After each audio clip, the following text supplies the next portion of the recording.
What's going on, guys, and welcome back to another FPL video on the channel, and welcome to my FPL Gameweek 9 Team Selection. But of course, before we do get into that, let's have a quick review of how you performed in Gameweek 8. So as you guys can see, Gameweek 8 was definitely a week to forget, and it will go down as one of my worst game weeks in FPL history, as I only managed to get 22 points, which meant I got a red arrow down to 1.5 million, and I'm gonna be honest, it's not looking good at the moment. It's as simple as that. As you guys can see on your screen, I only got one FPL return this week.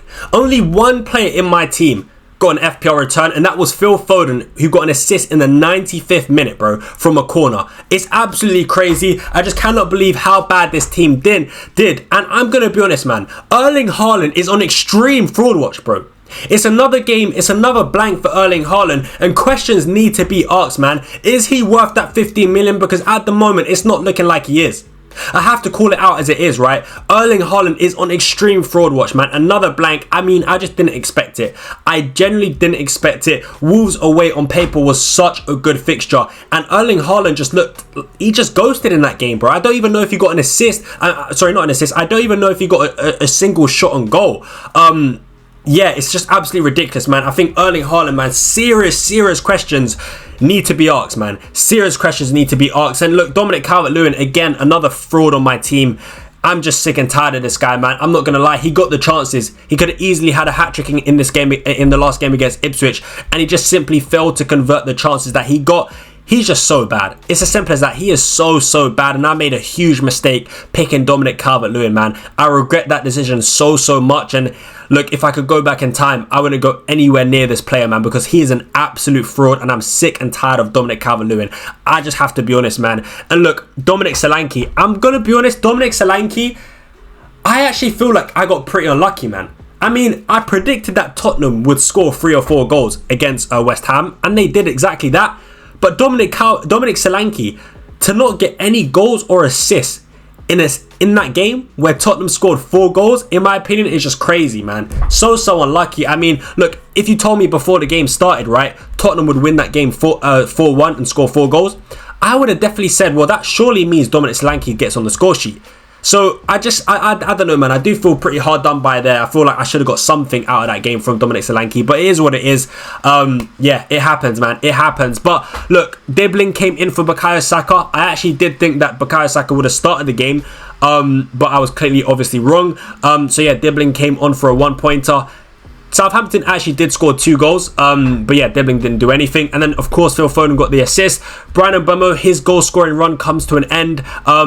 Yeah, look, Brian Mbeumo is still a good option in my opinion, but he didn't really do too much in that game against Manchester United. And then Smith Rowe as well against Aston Villa didn't really look like he was going to get anywhere near to sort of scoring or assisting in that game. And then the red card that Fulham did get certainly didn't help him at all. So yeah, that was unfortunate. Only the 1 point there from Emil Smith Rowe. And then for my defence, Man City again finding a way to concede as they always do. Rico Lewis didn't get any returns. My double Liverpool defence got their clean sheet wiped out. I feel like defensively they actually looked pretty solid that game, but yeah, unfortunately they did still concede. So yeah, Trent, Konate, yeah, just 2 points, 1 point. It's not really good at all. And then of course David Raya, man, Arsenal conceding once again, which is absolutely ridiculous, man. I know they got a red card, but it's crazy because if you told me that, you know, with these fixtures, Arsenal, Leicester, Southampton and Bournemouth, that Arsenal wouldn't get any clean sheets in those games, I would have called you a madman.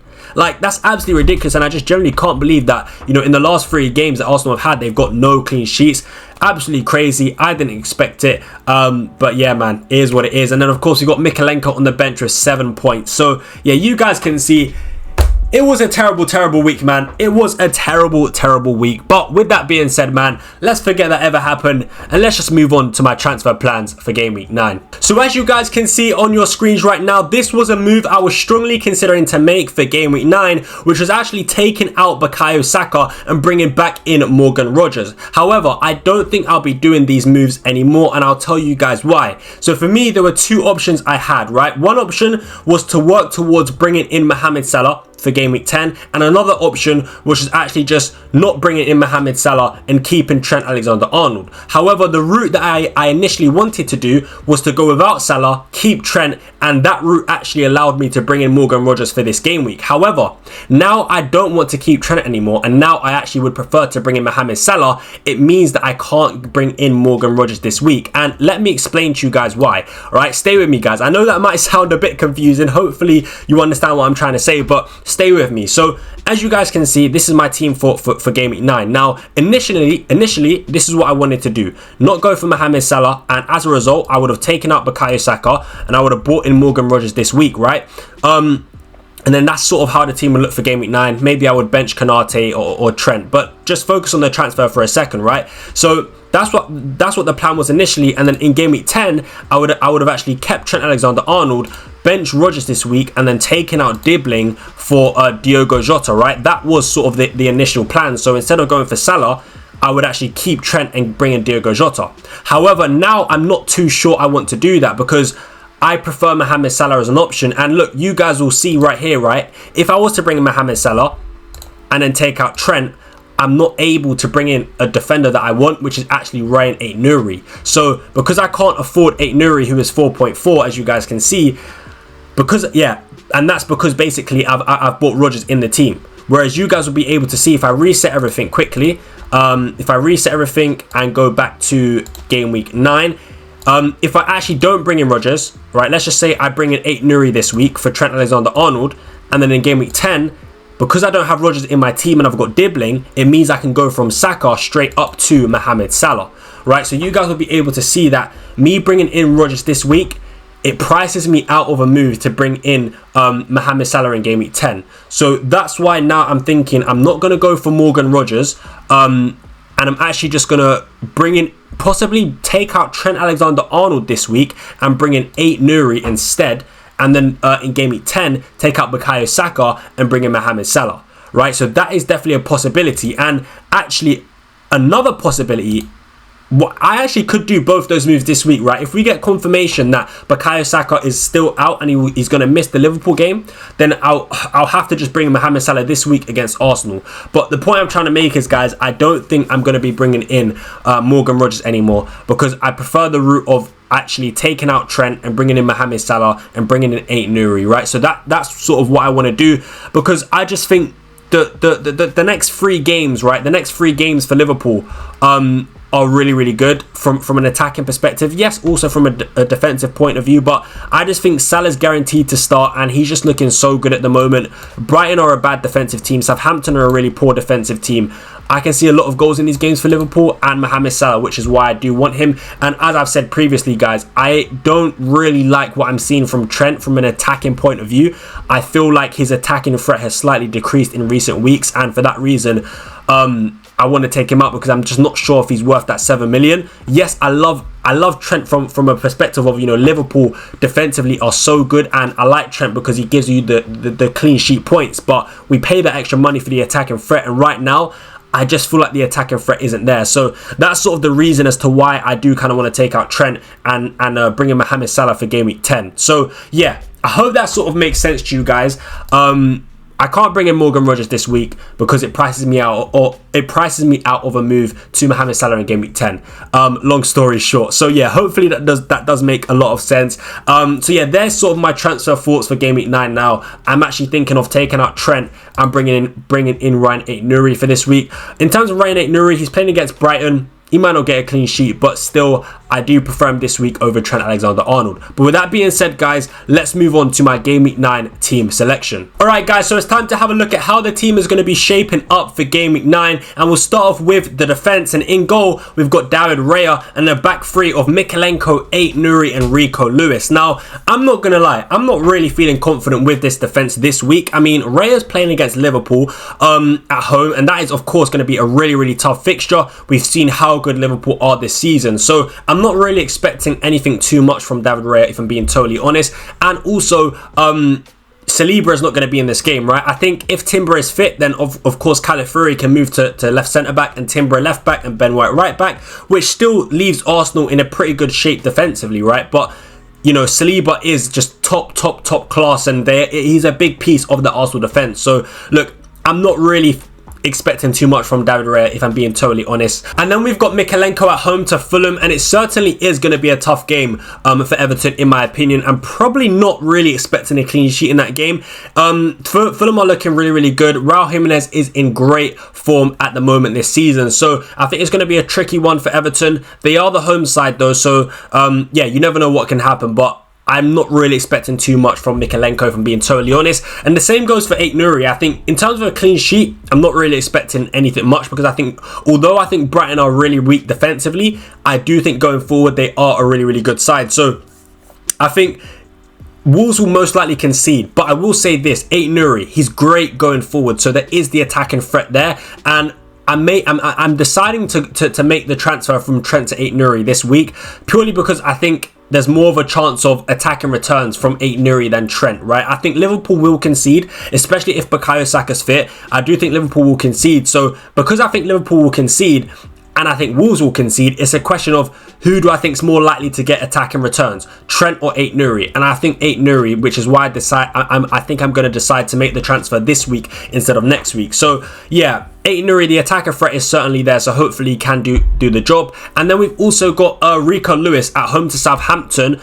Surely now Man City get a clean sheet, guys, man. Surely now Man City get a clean sheet. They have to get a clean sheet now. Southampton at home is such a good fixture, and I'm expecting some good points from Man City players and from Rico Lewis. I'm expecting a clean sheet and potentially even some attacking returns, because we know how much Rico Lewis likes to get forward. Even in the Wolves game, he didn't get attacking returns, but at so many points in phases of play for Man City, Rico Lewis found himself in the penalty box, and that's why I like him, man. He's just so advanced. So hopefully in this game now we can get a clean sheet and some attacking returns from Rico Lewis.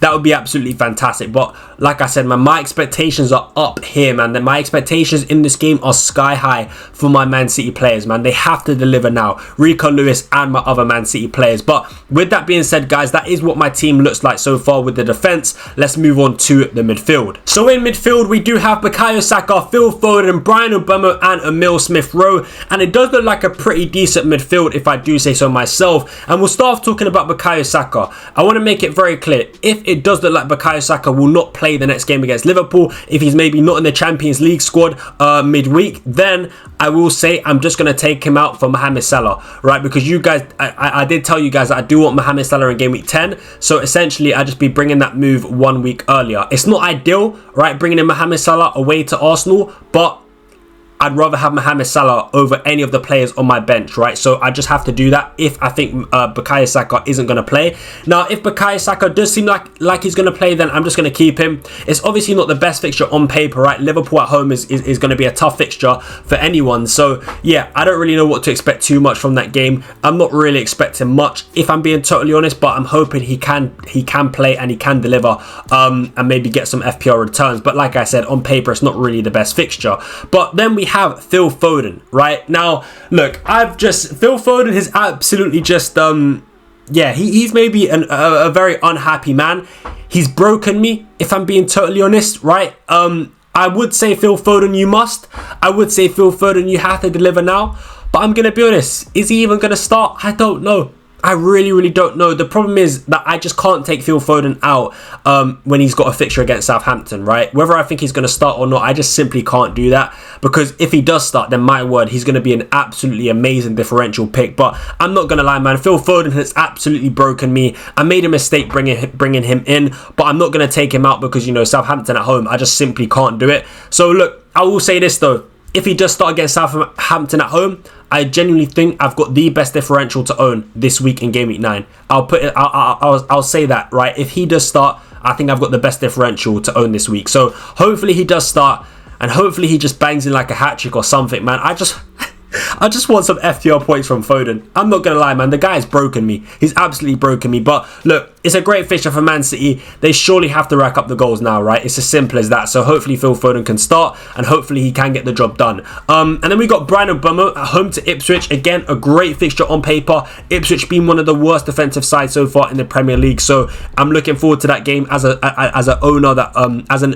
Brighton Bournemouth owner. I'm looking forward to that game. I think it's a really, really good fixture for Brentford and Brighton Bournemouth. So expecting some FPL returns, man. And I actually do think he's a really legitimate captaincy option. Like, if Erling Haaland wasn't playing Southampton, or if you're someone that doesn't own Erling Haaland, then I actually think if you've got Brian Mbeumo, you should be putting the captain's armband on him, especially if you don't have Erling Haaland. So, yeah, I think it's a really, really good fixture for Brentford. And then we got Smith Rowe, who's playing against Everton away from home. I think, look, Everton have improved like slightly defensively. They have improved defensively over the last couple of games, but I still think for Fulham it's a really, really good fixture. And I think, you know, for players like Smith Rowe, Raul Jimenez, they can get goals in this game. So yeah, I'm expecting some FPL points from Smith Rowe, man. Hopefully he can deliver. He had a pretty poor game, not in terms of like, from an FPL perspective, I'd say, you know, he had a pretty poor game because he didn't really get close to scoring any goals or getting any assists in the last game against Aston Villa. So hopefully we see an improvement in some FPL returns from Smith Rowe, and hopefully he can get the job done against Everton away from home. But guys, let's move on to the front three. Now for the front three, we do have Dominic Solanke, Erling Haaland and Dominic Calvert-Lewin. We'll start off talking about Dominic Solanke. I genuinely think this is a great fixture for Tottenham. Crystal Palace are so bad defensively and they're so bad going forward. I think they're just a very poor team overall. So this is a fantastic fixture for Tottenham and Dominic Solanke. And I'm just hoping now Dominic Solanke can just get multiple FPL returns in one game, man. Can he get 2 goals in one game? That's my target for Dominic Solanke, because I think we deserve that. Not only me, but the other people that own, right, Dominic Solanke, because last game Tottenham scored 4 goals and Dominic Solanke didn't get anything. No returns? That's absolutely ridiculous, man. So I feel like we just deserve some FPL returns in this game. So I'm hoping Dominic Solanke can score not 1 but 2 goals. And to be honest, I'm expecting Tottenham to win that game, sort of, you know, 2-3-0, because Crystal Palace are so bad. So hopefully Dominic Solanke can deliver, because it is a really, really good fixture on paper. And look, Erling Haaland, man, captain, simple as that. Home to Southampton, you must deliver. It's simple as that. There's no other explanation needed, right? I'm not going to lie, Erling Haaland, you've been on an extreme fraud watch for the last 3 games. However, this is the time now. You must deliver. It's as simple as that, Erling Haaland. Southampton at home. It's a great fixture. It's an absolutely unbelievable fixture. Some people are probably even going to consider using the triple captain on you this week. You must deliver. It's as simple as that. It's one of the best fixtures you're going to get in any season, right? Saturday, 3 o'clock kickoff. You must. I'm going to leave it as that. So yeah, Erling Haaland, man, he's got to do the business. But yeah, then we have Dominic Calvert-Lewin. I'm not going to lie, my expectations are just rock bottom for Dominic Calvert-Lewin. I'm not expecting much. He's been so poor. He's getting the chances. That's the thing. He's getting the chances and he's just simply failing to deliver. So I'm not expecting anything from this game. Yeah, I'm going to be watching it. It's on Sky Sports 5:30 Saturday, so I'm going to be watching it. I'm going to be praying that he can at least get an assist, just something. But if you ask me, what am I expecting? Absolutely nothing. So yeah, it's as simple as that. But that is how the team is currently looking. Konate does go to the bench, and of course Dibbling goes back to the bench, and Greaves as well. So yeah, that's how the team is shaping up for Game Week 9. Let me know your thoughts on my team. Comment your team down below in the comments as well, and also let me know what rank you are currently at in this moment in time. But yeah, hope you guys did enjoy the video. Make sure you do smash a big thumbs up, subscribe to the channel, follow me on Instagram as well. Link will be down below in the description. Follow me on TikTok, Twitter, all my social media platforms. Yeah, hope you guys did enjoy, and I'll catch you guys in the deadline stream. But until then, I'm out. Peace.